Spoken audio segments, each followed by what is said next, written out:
দেশের বর্তমান পরিস্থিতির উপর নিয়ন্ত্রণ প্রতিষ্ঠা করতে অন্তর্বর্তীকালীন সরকারের প্রতি আহ্বান জানিয়েছে বিএনপি। অন্যথায় দেশে নৈরাজ্যকর পরিস্থিতি প্রসার ঘটবে মন্তব্য করে দলটি বলছে, কঠোরভাবে আইন শৃঙ্খলা প্রতিষ্ঠা করে রাষ্ট্র ও সরকারের ভূমিকা দৃশ্যমান করা এখন সময়ের দাবি।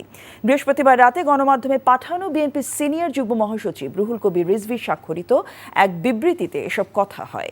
বিবৃতিতে বলা হয়, বিএনপির উদ্বেগের বিষয় হচ্ছে সরকার উদ্ভূত পরিস্থিতি নিয়ন্ত্রণে সক্ষমতা প্রকাশ করতে না পারলে রাষ্ট্র ও সরকারের স্থিতিশীলতা হুমকির মুখে পড়বে।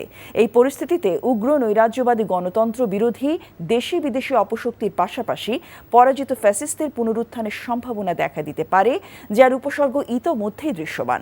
বিবৃতিতে আরও বলা হয়, হাজারো শহীদের আত্মত্যাগের মধ্য দিয়ে বিতাড়িত পতিত পরাজিত পলাতক স্বৈরাচার এবং তার দোসরদের উস্কানিমূলক আচরণ, জুলাই আগস্টের রক্তক্ষয়ী ছাত্র গণ অভ্যুত্থান সম্পর্কে অশালীন এবং আপত্তিকর মন্তব্য দেশের জনগণের মধ্যে তীব্র ক্ষোভ এবং ক্রোধের জন্ম দিয়েছে।